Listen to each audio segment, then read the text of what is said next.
If you're watching this, you are probably learning Chinese, Japanese, or Korean.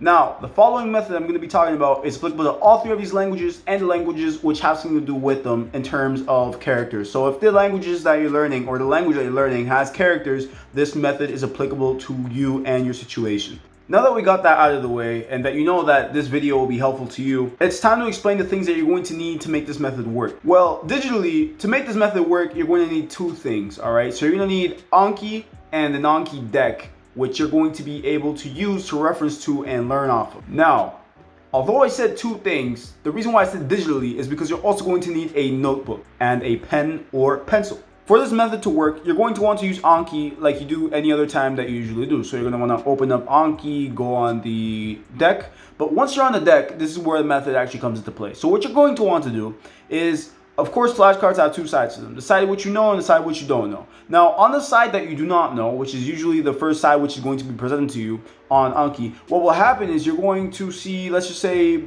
XYZ character. You're not going to know what it says. You're going to want to open up the second half of the flashcard, see the second half, and understand what it means. Understand the meaning, understand the reading. And once you understand what the character sounds like and what the character means, you're also going to want to write it down. Now, this is why I said that it is important to have a notebook and a pen or pencil, because it is extremely important. As you can see right here, I have my own notebook for this. It's extremely important because it helps solidify the information in your head. So just that. Now, you go on to the next card. You do the exact same thing. Now let's say that same card comes back. If you can remember the meaning, the way that it is said, and you draw it correctly, or you write out the character correctly, there's no need to write down that character again, and you have it in your mind. Now, if you forget it in a future review, I recommend that you write it down to make things more effective. But doing that after every single character can be extremely tedious and extremely time consuming, so I wouldn't recommend it for everyone. Now, if you can do that, that'd be great. And if you're that motivated, go for it. I would just say for those, especially for those who do not want to be writing maybe for an hour on end, I wouldn't recommend doing that. Now that is pretty much the method that I have. It's just there's one side, you make sure that you drill that meaning, that pronunciation down into your head. Then you also learn how to write it. So when the flashcard comes around, you write it down, you pronounce it, and you say the meaning. Once you know that, then you know the card, and that's as simple as that. And you just do it every day. I think the most important thing of this, out of everything I've just said, the most important part is being able to do the flashcards every single day. And if not every single day, at least every other day. Every single other day. Because if you don't, that information will not stay in your head. It will stay in your head if you review every day. But if you do not review every day, the information that you are consuming or the what you're trying to learn will be obsolete. It won't come into your head because you're not putting in the energy that you have to into learning.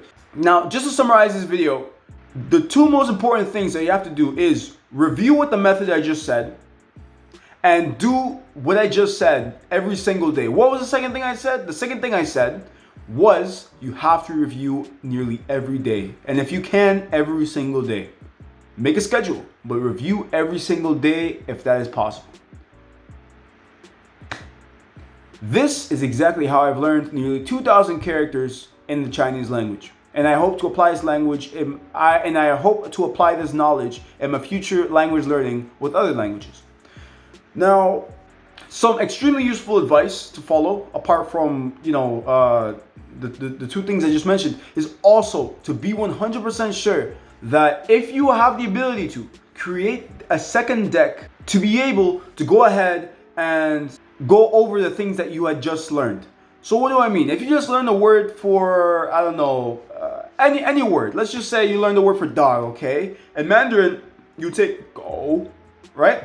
So you have the word go, and you're trying to be like, man, I have a hard time, I can read the character. I just have a hard time remembering the meaning of it. I want to know how you put this word into context. How would you use the word dog in Mandarin? So what you would do is you would make, or maybe even find online, a second deck which contains all of the characters which you are learning, and it puts them into context.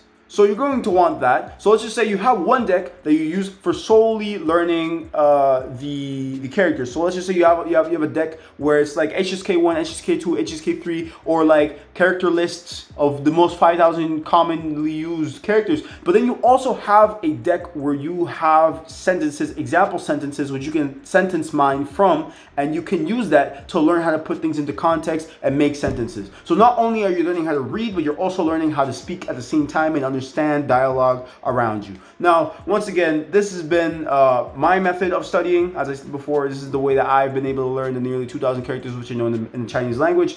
I'm learning Mandarin Chinese.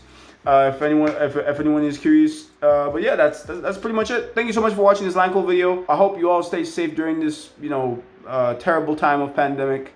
But yeah, I mean, apart from that, thank you so much for watching. Have a wonderful day. Have a wonderful life. I hope everything's going all right. Stay tuned for the next video. I'm gonna make a video soon explaining how to use Anki. So, yeah, that's it. Later. Bye.